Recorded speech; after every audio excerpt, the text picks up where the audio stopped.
अस्सलाम वालेकुम dear students. बेटे, जैसे आपको पता है कि हमारा चैप्टर नंबर 13 चल रहा है और चैप्टर नंबर 13 का ये सेकंड लेक्चर है। और सेकंड लेक्चर में हम लोग जो चीज़ आज डिस्कस करने जा रहे हैं वो हमारे पास है जी सोर्सेज ऑफ करंट।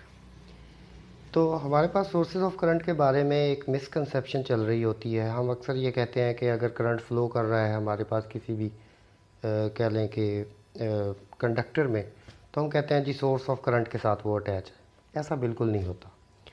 आप जैसे अभी आपको अपने लेफ़्ट पे एक डायग्राम नज़र आ रही होगी, फिगर 13.3। ये हमारे पास टेक्स्ट बुक की फ़िगर है जिसको मैंने रेफरेंस के तौर पे यूज़ किया है। इसमें आप देख सकते हैं कि एक पॉजिटिव चार्ज है और एक नेगेटिव चार्ज है। हमने इन दोनों चार्जेस को, पॉजिटिव चार्ज हाई पोटेंशियल है, नेगेटिव चार्ज जो है वो लो पोटेंशियल है, तो इनको हमने कनेक्ट कर दिया है किसी कंडक्टर के थ्रू, एक वायर के थ्रू। आप देखें कि यहाँ पे करंट फ्लो करने लग गया है। लेकिन होगा क्या, कुछ देर के बाद क्या होगा कि पॉजिटिव चार्ज जो है यानी कि हाई पोटेंशियल जो है वो डिक्रीज़ होता होता लो पोटेंशियल के करीब आ जाएगा और करंट फ्लो करना रुक जाएगा।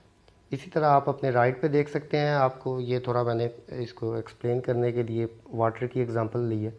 यहाँ पे देखें जी, हाई पोटेंशियल पे है वाटर, जैसे हमारे वाटर टैंकर में होता है, हमारी छत पे जो टैंकी पड़ी हुई होती है उसमें आप देखें कि ये हाई से लो की तरफ पानी बहता रहता है और फिर क्या होता है, हमारी टैंकी खाली हो जाती है और पानी का फ़्लो रुक जाता है। तो इसी तरह करंट के बारे में भी हम कहते हैं कि हमारे पास ऐसे किसी भी सोर्स को हम सोर्स ऑफ करंट नहीं कह सकते, या ऐसे किसी भी डिवाइस को हम सोर्स ऑफ करंट नहीं कह सकते। तो सोर्स ऑफ करंट क्या है? Source of current is a device that can provide a constant potential difference across the ends of a conductor. Constant potential difference वो अप्लाई करे कंटिन्यूसली, परमानेंटली वो हमें करंट जो है वो प्रोवाइड करे, तो फिर हम उसको सोर्स ऑफ करंट कहते हैं। अदरवाइज़ हम उसको सोर्स ऑफ करंट नहीं कहेंगे। ठीक है जी।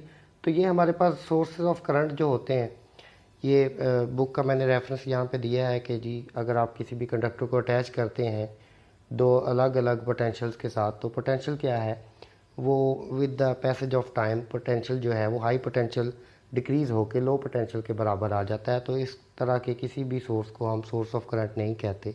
सोर्स ऑफ करंट वो होता है जो कंटिन्यूसली कांस्टेंट पोटेंशियल डिफरेंस हमें प्रोवाइड करता रहे, तो ऐसे को हम सोर्स ऑफ करंट कहते हैं।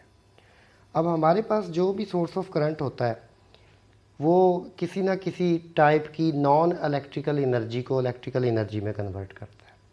तो सबसे पहली एग्जांपल जिसको हम देखते हैं, हमारे पास ये बैटरीज़ या जिसको आप सेल कह देते हैं वो देखते हैं। ये आपको नज़र आ रही होंगी स्क्रीन पे। तो बैटरीज़ जो है ये केमिकल एलिमेंट से बनती हैं और ये किसी भी तरह की केमिकल एनर्जी को इलेक्ट्रिकल एनर्जी में कन्वर्ट करके हमें दे रही होती हैं। सेल्स या बैटरीज़ केमिकल एनर्जी को इलेक्ट्रिकल एनर्जी में कन्वर्ट करके हमें प्रोवाइड करती है। और उसके बाद अगली एग्जांपल हम देखते हैं। हमारे पास ये जनरेटर है, ये एसी जनरेटर यहाँ पे आपको डायग्राम में नज़र आ रहा होगा, ये वर्किंग कंडीशन में है। मैकेनिकली हम खुद इसको जनरेटर को रोटेट करते हैं और वो बदले में हमें इलेक्ट्रिसिटी प्रोवाइड करता है। तो इट मीन्स ये मैकेनिकल एनर्जी को इलेक्ट्रिकल एनर्जी में कन्वर्ट करता है। इसके बाद हमारी थर्ड एग्जांपल हम देखते हैं। तो थर्ड एग्जांपल में अगर आप बेटे देखें तो हमारे पास थर्मोकपल है। थर्मोकपल ये आपके लिए नई टर्म होगी। तो ये दो अलग अलग मटेरियल से बनता है। ये देखें, ये डिसिमिलर मेटल वायर्स हैं आपके पास, दो अलग अलग किस्म की मेटल की वायर्स हैं। इनको हम दो जगह पे ज्वाइन कर देते हैं, जोड़ देते हैं, और एक जगह को हम हॉट जंक्शन बना देते हैं। जैसे आपको नज़र आ रहा होगा ये हॉट सोर्स है, हीट सोर्स है। तो ये हमारे पास हॉट जंक्शन है और दूसरी जगह को हम रेफरेंस या कोल्ड जंक्शन बना देते हैं। तो जब हमारे पास ये दोनों जंक्शंस में टेम्परेचर का डिफरेंस होता है तो टेम्परेचर के डिफरेंस की वजह से यहाँ पे इलेक्ट्रिक करंट फ्लो करता है। तो इट मीन्स ये हमारे पास हीट एनर्जी को इलेक्ट्रिकल एनर्जी में कन्वर्ट करता है हमारा थर्मोकपल। तो this is the third example. और इसके बाद हम फोर्थ एग्जांपल पे चलते हैं। फोर्थ एग्जांपल आपको पता है आजकल बहुत चल रहा है, ये हमारे पास सोलर सेल्स हैं। सोलर सेल्स जो है ये सनलाइट को कन्वर्ट करते हैं इलेक्ट्रिकल एनर्जी में। तो ये हमारे पास सोर्सेज ऑफ करंट है। उम्मीद है कि सोर्सेज ऑफ करंट की एग्जैक्ट डेफिनेशन और एक सोर्स ऑफ करंट में क्या क्या खूबियाँ होती हैं और उसकी एग्ज़ाम्पल से आप अच्छी तरह से वाकिफ़ हो गए होंगे। तो इंशाल्लाह नेक्स्ट लेक्चर में दोबारा हम मिलते हैं और नेक्स्ट लेक्चर में हम डिस्कस करेंगे इफ़ेक्ट्स ऑफ करंट और हम देखेंगे कि किसी भी जगह पे अगर करंट मौजूद है तो उसको डिटेक्ट करने के लिए कौन कौन से मेथड्स हम यूज़ कर सकते हैं। तब तक अपना ख्याल रखिएगा। अल्लाह हाफिज़।